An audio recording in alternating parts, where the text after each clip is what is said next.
Bom dia, irmãos! Hoje iremos nos concentrar nos capítulos 24 e 25 de Mateus, que descreve o quinto sermão de Jesus, conhecido como o sermão escatológico. Jesus revelou nesse sermão as últimas coisas que iriam acontecer. Escatologia quer dizer último, escatos, vem do grego, né? Último, logia, estudo. Então, estudo das últimas coisas. Esse sermão também está descrito em Marcos e Lucas, porém está mais completo em Mateus. Marcos no capítulo 13 e Lucas no capítulo 21. Este sermão é dividido basicamente em 5 partes. Primeira, destruição do templo, Mateus 24, 1 e 2. O princípio das dores, a partir do versículo 3 a 14. A grande tribulação, versículo 15 a 28. A segunda vinda de Cristo, do 29 ao 31.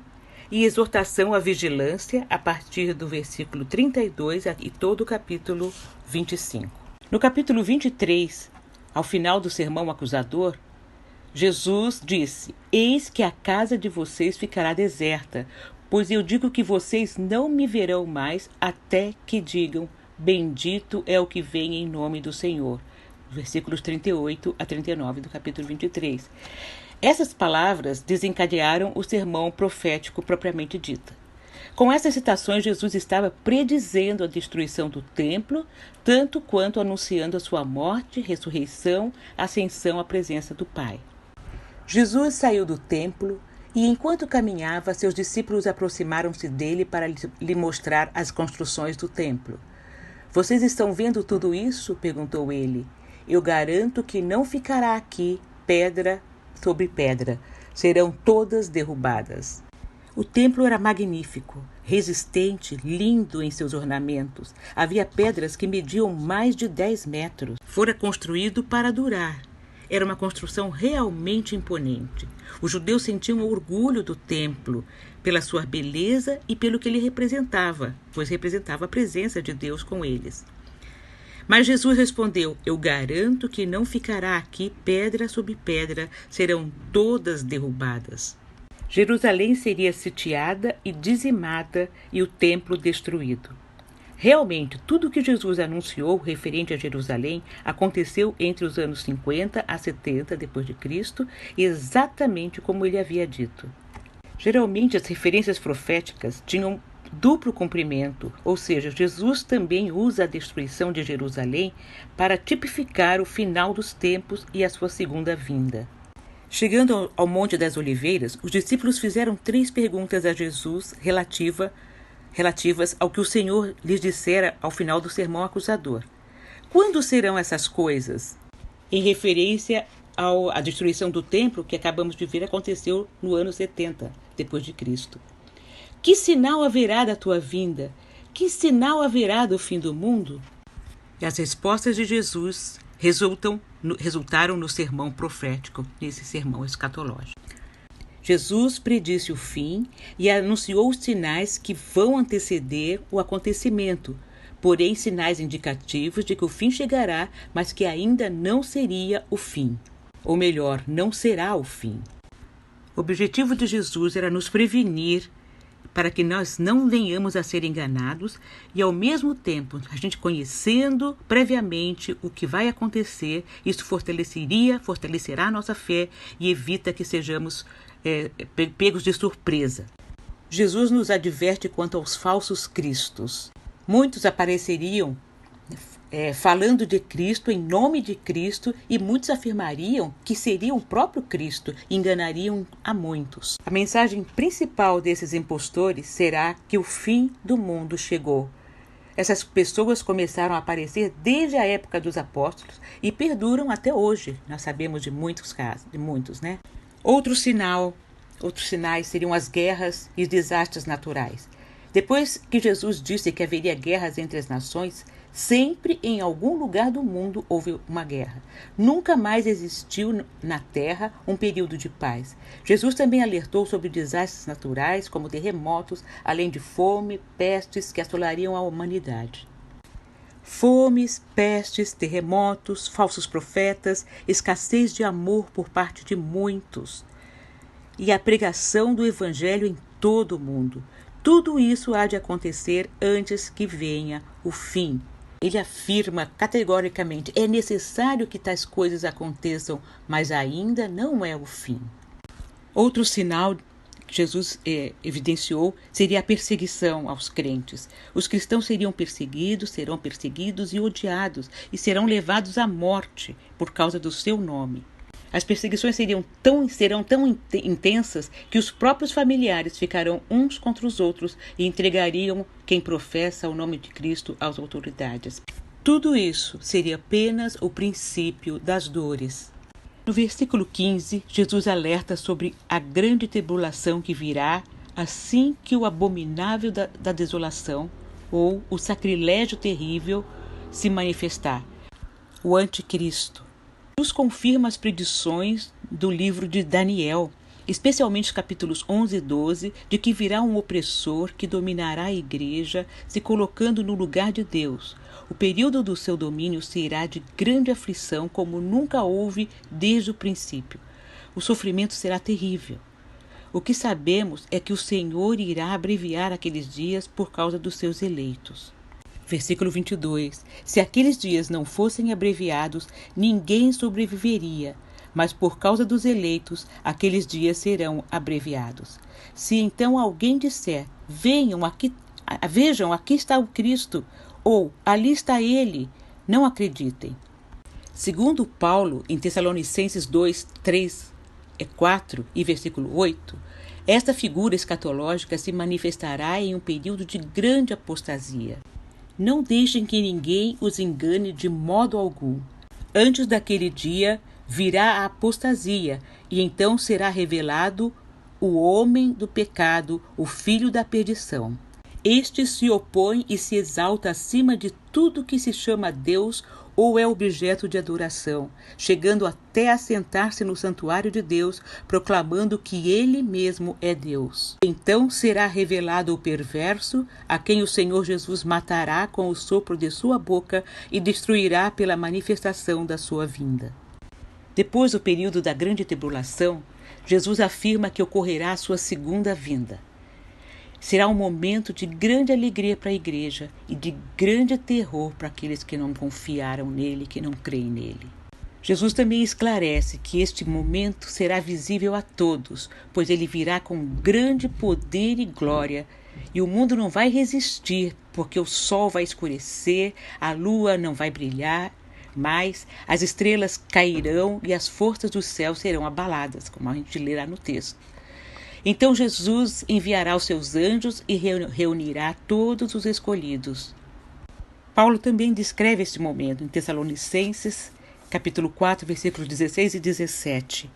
Pois, dada a ordem, com a voz do arcanjo e o ressoar da trombeta de Deus, o próprio Senhor descerá dos céus, e os mortos em Cristo ressuscitarão primeiro. Depois nós, os que estivermos vivos, seremos arrebatados com eles nas nuvens para o encontro com o Senhor nos ares, e assim estaremos com o Senhor para sempre. Gosto do versículo 18. Consolem-se uns aos outros com essas palavras. Voltando-lhe, Mateus 24, 36. Quanto ao dia e à hora, ninguém sabe, nem os anjos dos céus, nem o Filho, senão somente o Pai. Como foi nos dias de Noé, assim também será na vinda do Filho do Homem. Pois nos dias anteriores ao dilúvio, o povo vivia comendo e bebendo, casando-se e dando-se em casamento, até o dia em que Noé entrou na arca, e eles nada perceberam, até que veio o dilúvio e os levou a todos. Assim acontecerá na vinda do Filho do Homem. Todas as pessoas estarão vivendo normalmente, como sempre viveu, como se nada fosse acontecer, sem esperar nada, e de repente virá o Filho do Homem. Portanto, vigiem, porque vocês não sabem em que dia virá o seu Senhor. Jesus vem de surpresa, sem aviso prévio, não vai mandar um telegrama, um WhatsApp, nada. É preciso vigiar, é preciso estar preparado. Não sabemos nem o dia nem a hora, então precisamos estar atentos. Aqueles que andam em trevas, que continuam pecando, serão apanhados de surpresa. Nós, porém, somos filhos da luz, então devemos viver em santa expectativa da segunda vinda de Cristo, orando: Maranata, ora vem, Senhor Jesus. A preparação para a vinda do Senhor é que nós continuarmos servindo a Ele com fidelidade.